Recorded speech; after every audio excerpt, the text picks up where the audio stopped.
Wanita memiliki peran menonjol dalam dunia hiburan malam. Wanita bisa tampil sebagai pemandu karaoke, disc joki, penari, atau sebagai penghibur di tempat dunia malam. Tarian erotis dari kaum Hawa ini adalah magnet utama bagi pengunjung laki-laki di sana.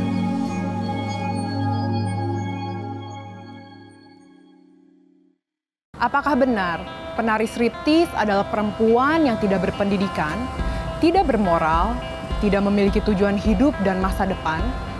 Karena kenyataannya, kehidupan yang penuh kekelaman itu selalu ingin mereka tinggalkan. Nah, saat ini saya akan menemui seorang wanita yang dulunya rela menjadi penghibur pria hidung belang di klub malam demi bisa menghidupi kekasihnya yang tinggal bersamanya.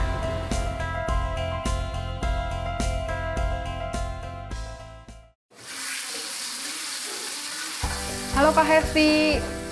Hai. Halo Kak, apa kabar? Baik. Saya Yeli dari Solusi. Halo. Wah, Kak Hesti lagi masak apa nih? Ini lagi masak ayam woku. Wah, enak banget nih Kak kayaknya. Iya. Oke Kak, langsung to the point ya. Oke. Kak Hesti ini memang hobinya masak atau gimana? Kok akhirnya memutuskan untuk terjun ke dunia kuliner? Gimana ya, ceritanya tuh panjang. Jadi dulu itu aku sempat kerja malam. Dan bahkan aku sempat jadi penari striptease.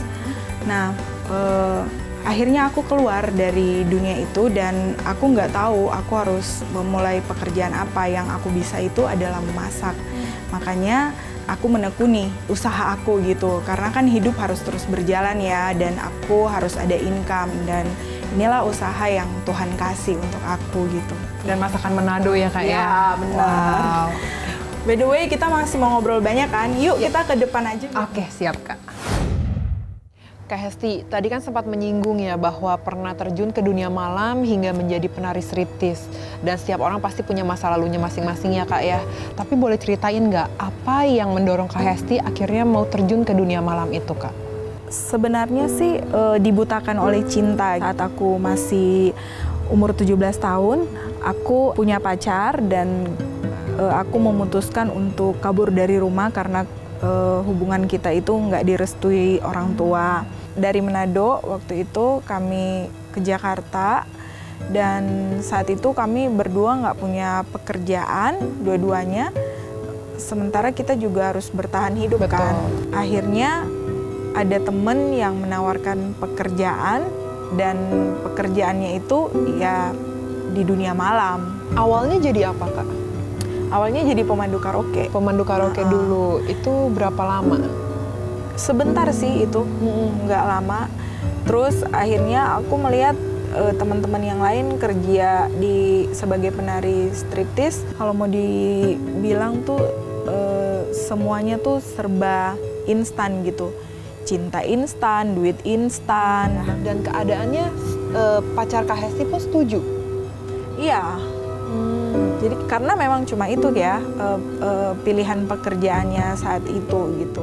Waktu itu dijalaninya boleh ceritain nggak Kak? Jadi penari striptease itu dunia kelam ya Kak ya, dan konotasinya tuh negatif. Gak ada kepikiran Kak untuk akhirnya stop gitu di tengah-tengah saat menjalani hal itu?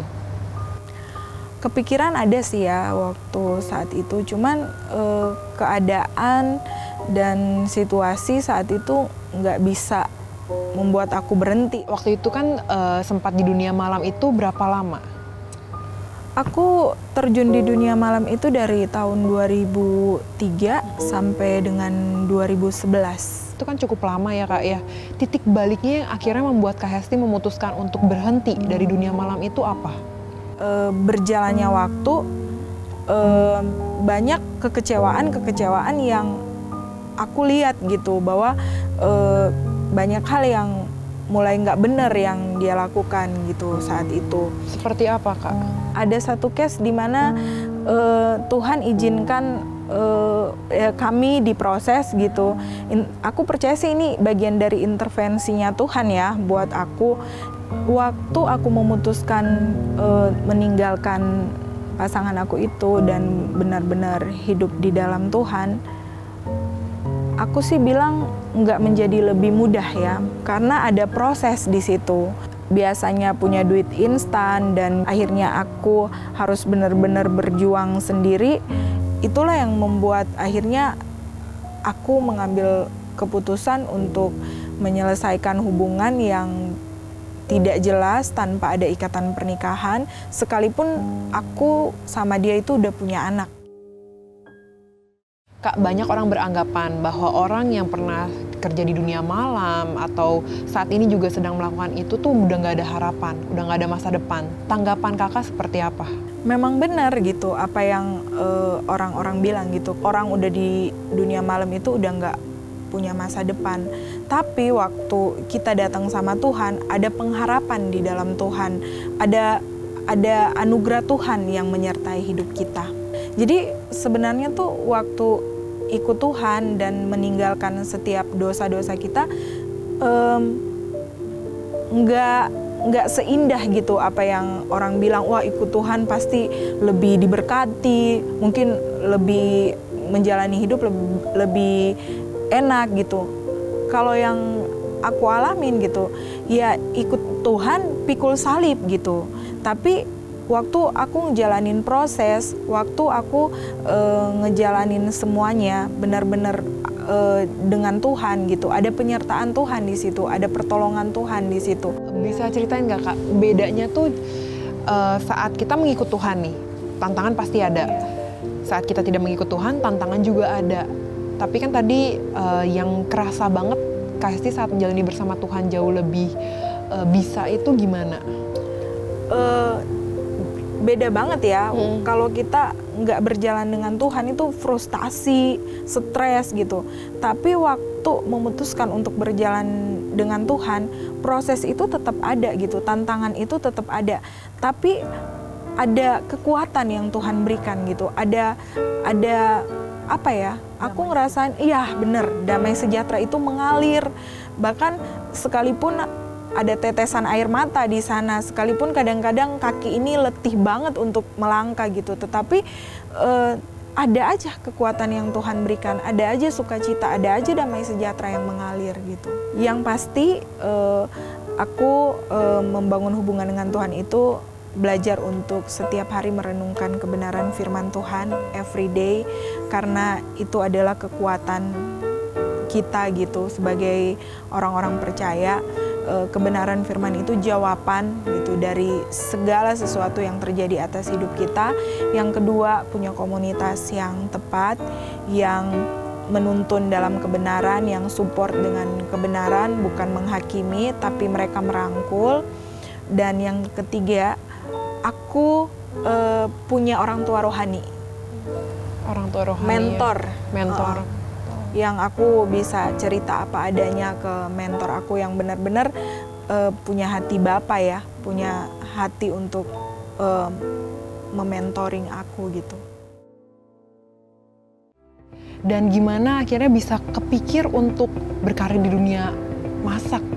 Akhirnya terjun punya rumah makan Manado bahkan saat ini. Kalau bagi KST sih, KST percaya ini rancangan Tuhan ya. Maksudnya waktu itu sangat-sangat terbatas. Bahkan kalau mau dibilang keuangan pun sangat-sangat terbatas ya. Karena dari nggak punya pekerjaan, bahkan sekolah nggak selesai gitu. Terus kenapa bisa sekarang ini terjun di dunia kuliner? Karena ya KST percaya itu berkat dari Tuhan ya. Awalnya tuh waktu KST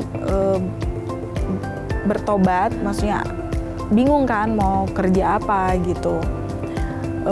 Dan ada teman baik KST ngomong, coba deh kamu bikin kue. Nah dari awal itu tuh aku mulai bikin kue klaper tart, cake, mulai dari kue sih waktu itu. Awalnya kue. Dan langsung akhirnya kesini-sini lebih kuat ke makanan. Oh, akhirnya fokus di masakan Manado. Wow, keren-keren. Kak Hesti udah melewati proses hidup yang begitu panjang dan yang pastinya nggak mudah banget ya. Dan itu kakak bisa ada sampai hari ini, tadi kakak bilang penyertaan Tuhan. Dan menurut kakak sendiri Tuhan itu seperti apa sih? Kalau menurut aku, Tuhan itu adalah penolong hidup aku gitu. Tuhan itu adalah sosok yang membawa aku dari gelap kepada terangnya yang ajaib gitu. Dan dia adalah Bapa yang memegang tangan aku, yang menuntun tangan aku sampai hari ini aku bisa kuat gitu. Sosok yang memegang tangan kakak sampai hari ini dan pastinya sampai seterusnya ya Kak ya. Kak Hesti, thank you banget waktunya udah mau bercerita banyak sama kita, sama tim Solusi. Dan aku percaya banget Kak, kalau cerita kakak ini pasti akan memberkati banyak orang dan orang akan melihat kasih Tuhan, kemuliaan Tuhan benar-benar nyata dalam kehidupan Kak Hesti. Thank you banget ya Kak ya. Bagaimana? Apakah Anda mendapatkan sesuatu dari kisah nyata tadi? Atau Anda masih terbeban dengan sesuatu yang rasanya sangat sulit untuk dilepas? Tuhan Yesus sanggup menolong Anda. Terus berjuang dalam doa, dan Anda juga bisa menghubungi tim layanan doa kami, Sahabat 24, karena tim layanan doa kami akan mendukung Anda dalam doa. Sampai jumpa lagi di kisah nyata yang lainnya.